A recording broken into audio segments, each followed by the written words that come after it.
My name is Mayme Sloan. I'm General Counsel. I'm Executive Vice President of Compliance and Quality, and I work here in Jefferson City. I've been with Compass Health for 10 years. I handle day-to-day legal matters. I have a great team of associate counsel and compliance team, and also our quality department. We also do a lot of internal auditing and monitoring. I handle just daily contract reviews.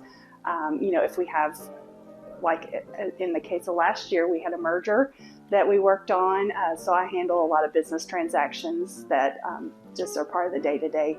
I wanted to share with you today, I love art and I love to paint.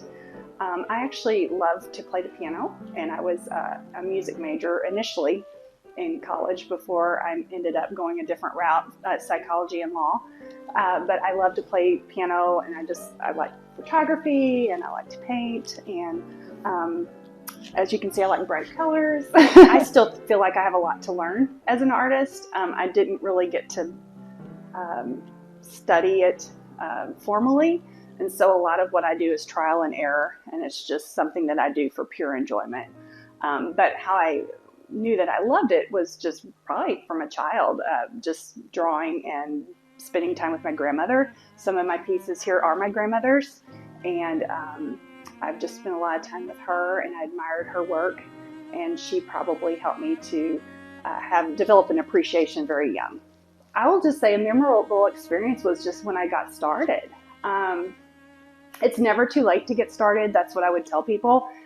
Because I probably didn't really start painting until 15 years ago, maybe. I truly walked into Hobby Lobby and took a class. And so I started working on things, just kind of trial and error. I have a lot of things that's gone in the trash. Not everything turns out to be a masterpiece.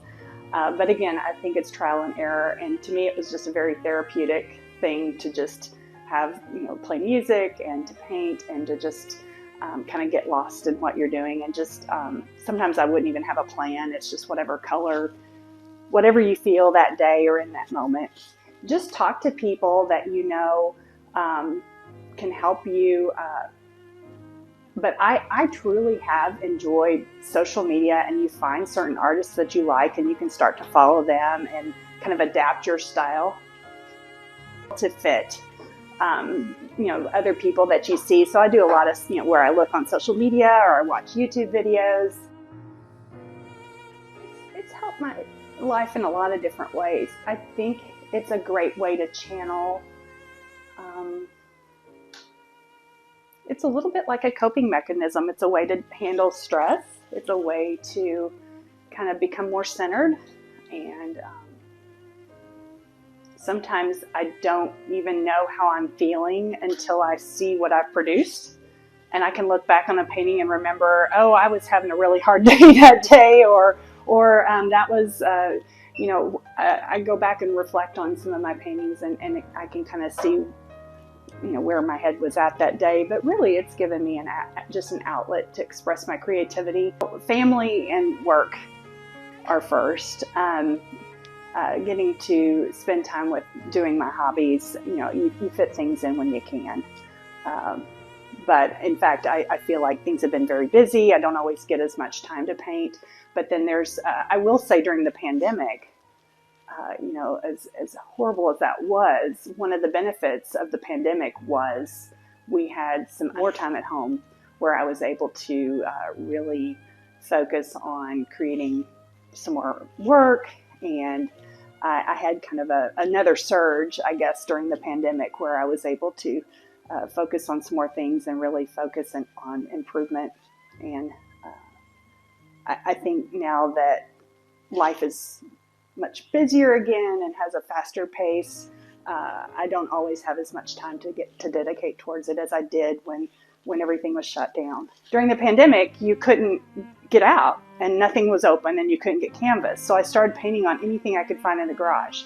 So this one right here was a board in the garage because during the pandemic, I wanted to work on painting and I had no canvas. So you make do. Yeah. And in fact, there's another piece by the door that was another wood panel.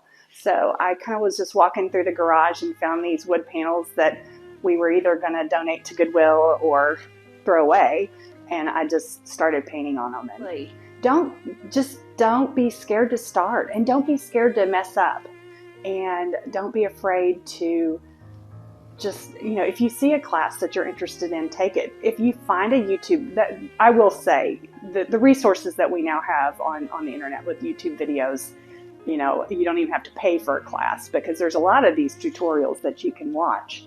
But just don't be afraid to make mistakes, and if you make a mistake, you can paint over it. It's not like, and like I said, not every piece is a masterpiece, and not every one will I show you today, because not every one of them turns out well. But it's trial and error, and also don't feel like you have to. A lot of my stuff is abstract for the very reason that if I start to paint something to actually look like something, it doesn't actually turn out looking the way I wanted it to, so it ends up being more abstract. And with abstract work, you just kind of paint what you feel, and nobody can tell you that looks funny if you did it wrong, because it's whatever you want, right? Again, I sort of paint in surges. There's times where I might produce several pieces in a month, and then there might be months that I don't get to paint much at all. So I will go through phases where I get to spend more time doing it. But I usually post my work on Instagram, Facebook. Again, I also have a Redbubble page where a lot of the digital work is uploaded on Redbubble as well. Don't worry about what other people think. If you like it, if you think it's cool, if you think it looks pretty, if it's the way you want it to look, then it's good enough.